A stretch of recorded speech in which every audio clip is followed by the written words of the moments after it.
Last night was a bone-chilling affair, the thermometer displaying a mere 40 degrees come daylight.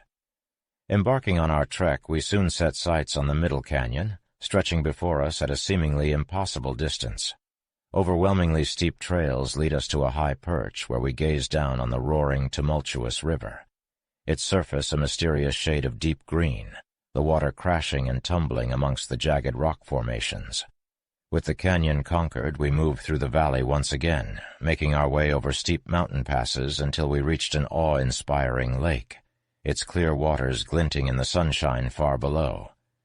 Journeying ever onward, we descended the mountain, re-entering the valley, which at this point expanded to 1 or 2 miles wide. After a 19-mile stretch, we reached Gardner's River, where we set up camp. It's here in the southern reaches of Montana that we find ourselves, amidst towering limestone and granite structures. The evening shortly followed by the arrival of Mr. Evarts, whom we hadn't seen for some time. Fatigued from his arduous journey through rugged terrain, he collapsed utterly exhausted. Today's voyage saw us witness an incredible sight, something to be remembered for years to come. We stumbled across a magnificent formation which we named the Devil's Slide. It comprised an 800-foot stretch of trap rock, with the middle layers of rock having washed away over time, leaving a clear path. The formation was trussed in stunted pine trees that thrived despite what seemed to be inhospitable surroundings. Across from our campsite, there's a towering cluster of rocks made up of granite, gravel, and clay. The gray Quincy granite boulders in the river have been molded into peculiar hollow formations from the continuous flow of water. It's here where we found our initial samples of petrified wood and volcanic glass, known as obsidian. Tonight, from our vantage point up the mountain behind our camp, we observe a column of smoke emanating from a distant summit. Our fellow travelers believe it to be a signal between Indian groups exchanging information about our journey. Along the path we traveled today, we spotted numerous signs of Native American presence, like the marks of their lodge poles dragging in the sand on either side of the trail. Jake Smith assumed the duty of standing watch last night, but had he not been joined by Gillette, my sleep likely would have been disturbed. We're mindful of the fact the Indians are near, and I preferred drifting off to rest assured that those assigned to guard watch are staying attentive. Friday, August 26th. We didn't leave camp until 11 a.m. for some inexplicable reason. Our journey began with a difficult ford of Gardner's River. The torrent was so powerful that many of our pack animals were nearly swept off their feet. We traversed several rocky ridges or points coming down from the mountain, and after traveling 1.5 miles, we descended once again into the valley, which was dubbed the Valley of Desolation by one of our expedition members. Taking the trail on the left, we followed it until it led us to the mouth of a canyon, where an old Indian or game trail, barely noticeable and apparently abandoned for a long time, ran through it. Retracing our steps for 1/4 mile, we cut through the sagebrush, following another track on our right, up a steep, arid coulee. We went through fallen timber over a burnt and rocky path, and progress was sluggish, as a lot of our packs slipped off our horses or became untethered. It required frequent halts to readjust them. On the summit, we found a significant number of shells, and as we descended the divide, we discovered the carcass of an antelope on the trail, killed by the advance party. We packed it on our horses and took it to our night camp. Early in the morning, Lieutenant Doane and one of his men, accompanied by Mr. Evarts, had gone ahead of the group to scout out the best trail. By 3 p.m., we arrived at Antelope Creek, only 6 miles from our morning camp, where we decided to stop. Interestingly, there were no horse tracks on the trail we were following, and since our horses were all shod, it was evident that Lieutenant Doane and the advance party had descended the mountain by a different way than ours. There were also no signs of dragging lodge poles. There appeared to be 2 routes across the mountain. One was a circuitous path that the Indians used to send their families along with their heavily laden pack horses, while the other was a more straightforward and arduous route that the war parties carried their equipment on during rapid rides. We took the latter, and it's likely that the advance party chose the former. Our campsite for the night was nestled along Antelope Creek, a placid waterway that lazily trailed out about 5 miles from the Yellowstone River. Accompanied by Stickney and Gillette, I decided to venture out on a quick scout, scouring the expanse of the rugged terrain east of our trail in search of any indication that Lieutenant Doane might be around. However, our search yielded no results, and we returned to camp empty-handed. But I wasn't quite done yet. Separating from my companions, I traversed down the narrow gorge ensconced by the creek by way of a game trail. My goal was to reach the Yellowstone River and, ideally, track the riverbank to arrive at the foot of the immense Grand Canyon. Sadly, it was not to be. Our pack train wouldn't be able to make their way through here. Later that evening, Mr. Hauser and I decided to search for our other party. We managed to pick up the trail of their horses and follow it for a good 4 miles. Up on the mountaintop, we hunkered down for an hour, punctuating the night with shots from our guns in hopes it might catch the attention of our comrades. Every inch of the plain was scrutinized with fervor, our field glasses combing through the dusk hour for any sign of life. Alas, our search proved fruitless, and we made our way back to camp empty-handed. Saturday, August 27th. Lieutenant Doane and his group did not return to camp last night. During the changing of the guard, Gillette's pack-horse got spooked by something in the bushes on the creek bank where he was tied up. This caused him to break free and run through the camp, waking everyone up. It was likely just an animal or snake that caused the commotion. But unfortunately, I got caught in the horse's lariat during the chaos and was dragged for a short distance, hitting my head on a rotten log. Luckily, I didn't sustain any serious injuries. The next morning it rained on and off until 8 o'clock. We set out at 9 o'clock, with the pack train following at 11 o'clock. We quickly found Lieutenant Doane's trail, which turned out to be the same path used by the Indians. We could see the marks their lodge poles left behind. About 4 miles from our camp, we spotted what appeared to be a young elk up ahead, but it was actually a colt that had become separated from the Indian camp it belonged to. We believe the Indians are nearby. As we followed the trail uphill from Antelope Creek, we encountered a deep cut with steep 45-degree sides covered in lush grass. We ascended this cut on a grade that would be easy to turn into a wagon road. This led us to the summit, which separated the waters of Antelope Creek from those of its sister creek. From there we descended through a beautiful gorge to a small tributary of the Yellowstone, a distance of 2 miles. We had to dismount and lead our horses most of the way down because the descent was too steep for the rider's comfort or the horse's ease. Now we're just 2 miles away from the Yellowstone River. 2 miles further along the trail, we found a small, hot sulfur spring on our right. The water temperature was slightly below the boiling point, reaching around 195 degrees due to the elevation. Ascending a steep ridge, we were greeted with a stunning view of towering palisades made of basalt on the opposite side of the Yellowstone River. These palisades, which we dubbed Column Rock, stood at a staggering 30 feet high and overlooked a stratum of cement and gravel that stretched nearly 200 feet beneath them. Even deeper than the cement and gravel lay yet another layer of basaltic rock, followed by another layer of cement and gravel. As we continued on our journey, we descended the sides of a nearby canyon and crossed a large creek. Our campsite, situated on the south side of the creek, lay about 400 feet above the Yellowstone River, which was only 2 miles away.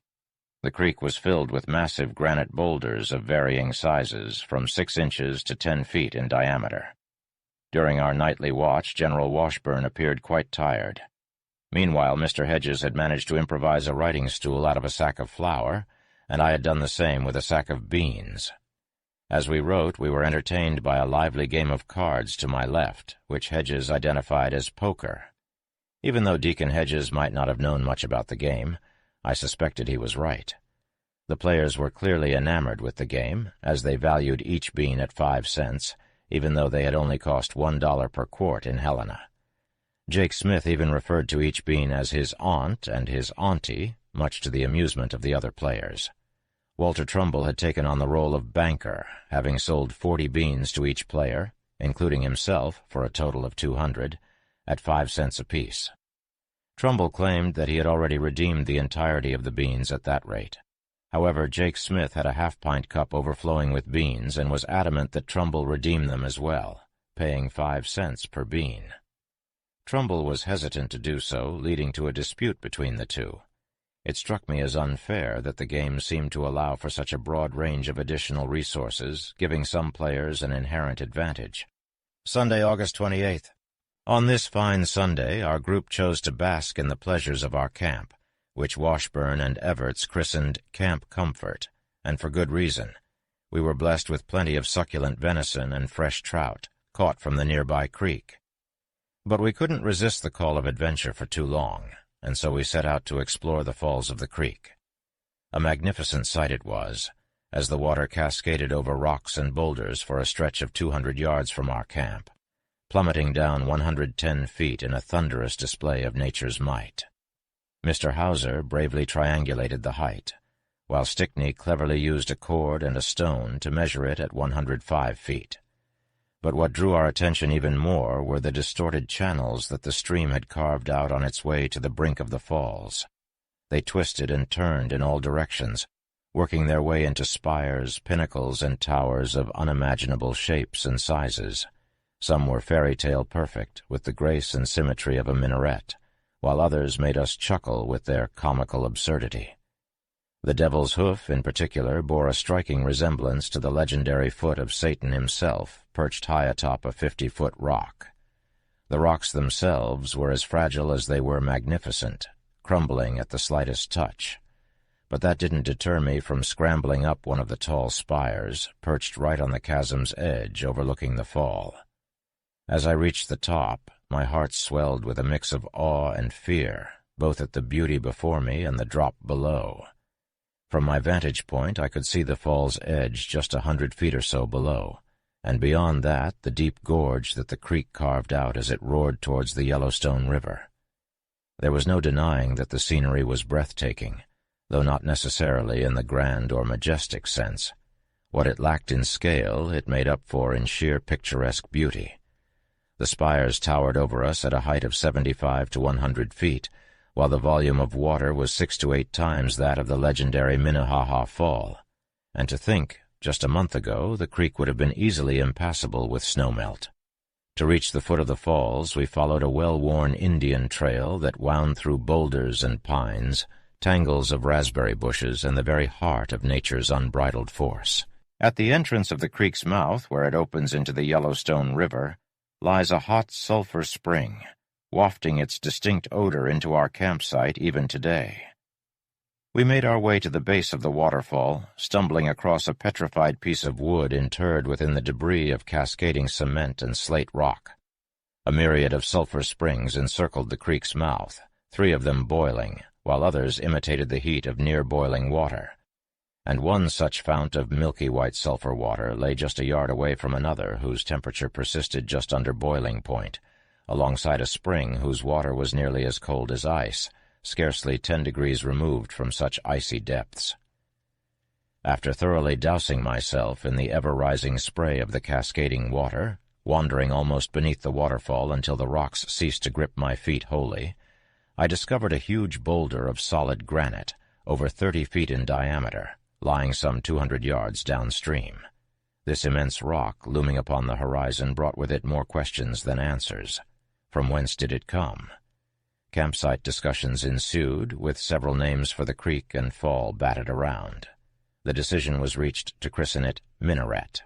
Yet this moniker was not to last, as we ultimately decided to switch gears and rebrand it Tower, aptly dubbing it Tower Fall. In the early hours of the afternoon, General Washburn embarked upon a reconnaissance mission, scouring the terrain in search of the best possible route to the river. Lo and behold, upon his return he announced that he had come upon Yellowstone Lake itself, the very destination for which we had made our perilous journey. Taking extensive notes from his compass, he relayed to us the exact direction in which to head to reach the lake from our current encampment. We finally had some good news that eased our worries about which path to take.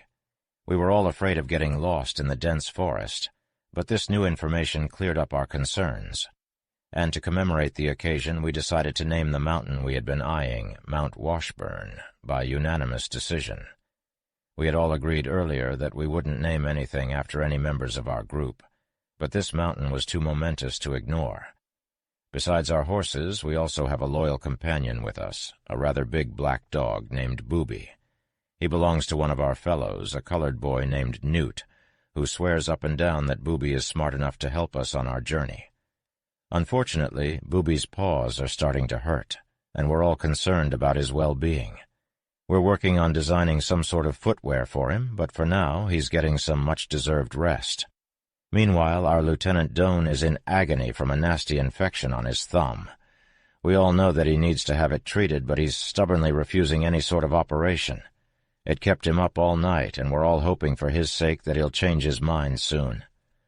Monday, August 29th. We packed up camp around 8 in the morning, leaving behind the trail that winds down to the mouth of the creek. As we journeyed, we crossed over a series of high ridges, sometimes trudging through fallen timber. The trail of the Indians veers off to the left towards the brink of the Yellowstone River, and it follows that path for about 3/4 of a mile before crossing to the east side. Hauser, Gillette, Stickney, Trumbull, and I continued riding until we reached the summit of Mount Washburn, which I think is the loftiest peak on the west side of the river. Sporting an aneroid barometer, we measured the mountain's elevation to be somewhere around 9,800 feet, and we noticed that the summit towered about 500 feet over the snow line. We went down from the mountain towards the southwest side and stumbled upon the trail left behind by the pack train. We followed it until we reached the head of the small stream that feeds into the Yellowstone River, which was about 5 miles off. As soon as we arrived at our campsite, a black bear hightailed it out of there. We had supper, and some of the group went down the creek towards the mouth. As we moved further down, at approximately a mile below our camp, the creek flowed through a bed of volcanic ashes that stretches for about 100 yards on either side. As we continued down the creek to the river, we came upon a basin of boiling sulfur springs that exhibited signs of activity and curious differences. The largest of these springs was approximately 20 feet in diameter, and it boiled like a cauldron, throwing water and copious amounts of sulphurous vapor that towered above our heads. Its color was a gross greenish yellow. The central spring in the group, which had a tint of dark lead, was in the most violent agitation, and its convulsions frequently hurled massive amounts of water 7 or 8 feet high. The spring lying to the east of this was more malevolent in appearance, filled with a hot brownish substance the consistency of mucilage. It was in constant noisy ebullition, spewing sulphurous gases from various parts of its surface and emitting fumes of villainous odor. The surface was covered with bubbles that constantly rose and burst. The springs before us were a sight to behold, a ghastly collection of bubbling, frothy water that reeked of sulphur and poison. With my companions, I peered into the gaping depths of the largest spring, its diameter stretching up to 18 feet. It simmered and boiled like a witch's cauldron, the steam rising up to scorch our noses with its acrid stench. We could not help but think of the witches from Macbeth, gathering around such a dark and forbidding pool. It was no wonder that Hedges had dubbed it the Hell-Broth Springs, for it seemed like a portal to the underworld itself. It was not enough for us to simply observe from a distance, however. Despite the danger, we approached the edge of the springs, dipping a pine pole into the murky depths. When we withdrew it, it was slick with lead-colored slime, a reminder of the sinister forces that churned below. There were other springs all around us, both large and small, each one holding its own layer of sulfur, arsenic, and other toxins. Some were intermittent, giving off their noxious fumes in uneven intervals. The ground around the springs was crusty and hard, a testament to the constant eruption of these geysers. Though it was strong enough to walk on in some places, in others it crumbled beneath our feet, sending waves of hot steam and smoke out from the fissures. We knew it was dangerous to approach, but that did not stop us from eagerly chipping away at the crusts with our tools, determined to gather the sulfur on its surface. It was a treacherous business, and more than one person found themselves teetering on the edge of a boiling pool, struggling to keep from being sucked in. In the end, though, we were rewarded with our prize. The sulfur we gathered was as black as pitch, a valuable commodity for those who sought to exploit the resources of this strange and fearsome place. As we made our way back to safety, we could not help but glance back at the springs, still bubbling and hissing like a chorus of malevolent spirits. It was a sight we would not soon forget, and one that would leave its mark on us long after we had left that cursed basin behind. We followed the creek from the springs down to its mouth, walking along the bank, since the rough and precipitous bed was too difficult to traverse. Over the course of 3 miles, the creek dropped about 1,500 feet in total. As we reached the high point where the creek met the Yellowstone River, we finally got a sense of the depth of the canyon through which the river flowed.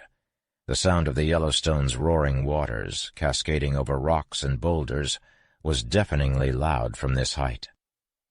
Surrounding us were mountains and valleys, canyons and trees, all in perfectly harmonious proportion. Distances seemed farther than they really were. Today we made it to the mouth of Hell-Roaring River on the opposite bank of the Yellowstone. Jake Smith had recently taken the night's watch, and he seemed to have slept soundly. He wore a peculiar expression on his face, suggesting that he had knowledge the rest of us did not. Yet he remained silent, and his demeanor was as calm as a Methodist minister with a winning hand of cards. I suspected that he had not been keeping a careful eye out, even though we were in Indian country, and Jim Stewart, a veteran traveler who was supposed to join us on this trip, warned us to be cautious. Unfortunately, without any formal rules for discipline and guard duty, our party's safety was left entirely to our own abilities. Tuesday, August 30th. We set off from our morning camp at Hellbroth Springs at about 9 in the morning. Our journey took us into the hills adjacent to our camp, where we traveled in a southerly direction until we reached a ridge that we followed in a southwesterly direction. We carefully made our way past several ravines until we arrived at a small valley. From there, we traversed several ridges of fallen timber until we came upon a creek that we decided to make camp near. It was about 10 miles from our morning camp and a mere mile away from the upper fall of the Yellowstone River. With a nod of approval, the name Cascade Creek was given to the stream by Mr. Hedges. As we broke camp, I turned to Mr. Hedges and General Washburn, and remarked on how the wonders that we had encountered so far had not disappointed us. I firmly believed that we would encounter greater curiosities in the days ahead. We were convinced that the great cataracts of the Yellowstone River were only 2 or 3 days away, at most. Therefore, when we arrived at Cascade Creek, our current campsite, and laid eyes on the falls, we were struck with immediate surprise and delight. The sound of its roar echoed through the canyon, but it was muffled by its immense depth. We had to stand right in front of the falls to hear it clearly. Eager to take it all in, we took our time to unsaddle and secure our horses and indulge in some creature comforts from our larder before proceeding to survey these magnificent wonders of nature. During our walk down the creek to the river, we noticed the beauty of the cascades and even lingered around the smaller ones before marveling at the larger falls. The creek coursed through a deep defile of lava and obsidian, which had created interesting caverns and fissures. It was roughly 1/4 of a mile from its origin when it transformed into a continuously cascading stream of breathtaking beauty. The cascade consisted of a 5-foot fall, followed by another drop of 15 feet into a grotto formed by proximate rocks that were only partially arching it. The stream emerged from this grotto and flowed gracefully into a crystal pool of unfathomable depth at the base of the rocks. The stream seemed to linger as if it were hesitant to continue its course or wanted to renew its powers before it glided gracefully over a perpendicular ledge, causing it to veil the rocks for a distance of 80 feet. Mr. Hedges gave the name Crystal Fall to this succession of cascades. The Devil's Den, as we call it, is a truly magnificent sight. The way the river flows through the broken and cavernous gorge is truly awe-inspiring. The gorge is worn into 1,000 fantastic shapes with grizzly bear and wild animal tracks along the margins. Huge masses of obsidian and volcanic matter are scattered throughout, and the whole scene is suggestive of something otherworldly. I'm sure many people would question our taste in naming these natural wonders, but they are so unlike anything we've seen or heard of before.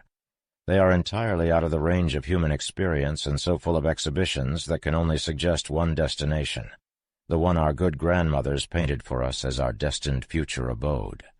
This is a similar imagination that has possessed travelers and visitors to other volcanic regions. Tomorrow we will spend the whole day here examining the canyon and falls. From the brief survey I made before the darkness set in, I'm impressed with its awful grandeur. It's impossible to convey its magnitude to anyone who has not seen a similar gorge. Nevertheless, it is a sight that will stay with me for a long time. It's late, past our normal sleep time. Jake Smith is urging me to hit the hay and give him some peace. However, the sights and sounds of the day have already left an indelible mark on my mind. If I don't record them in detail, I won't be able to recount these marvels in a manner that does them justice. So Jake can hit the sack. I'll continue writing until my candle runs out. Jake's a sleepyhead and a bit idle. He took offense at a remark I made about him being the most inefficient wood-gatherer I've ever met. He's now dubbed me the Yellowstone Sharp. I'm honored by the title. Lieutenant Doane has awoken from his slumber and is standing outside the tent now. He's immerging his hand and forearm in water that's as cold as ice. If he doesn't allow the felon to be lanced, I'm concerned that he could develop lockjaw. Wednesday, August 31st. Today was a day that will forever remain etched in my memory. My mind is jumbled and my thoughts are spinning from all that I have witnessed. General Washburn and Mr. Hedges are scribbling notes beside me, and we all agree to compare them later. We are still reeling from the absolute wonder and amazement we have experienced, feeling as though we have gazed upon the divine itself. General Washburn shares a psalm that perfectly describes how we all feel. When I look at the work of thy hands, what is man that thou art mindful of him? My thoughts are swimming, and I hardly know where to begin to depict the sights that have been burned into my mind. I cannot simply describe just the Yellowstone Falls alone. They are only one part of a grand and epic vista composed of so many elements of magnificence and splendor that it seems impossible to convey to those who have not seen it firsthand. The gigantic chasm through which the river tumbles is just as awe-inspiring as the falls themselves. This vast gorge appears to be around 30 miles long, and starting from above the upper fall it reaches a depth of 200 feet where the water makes its plunge.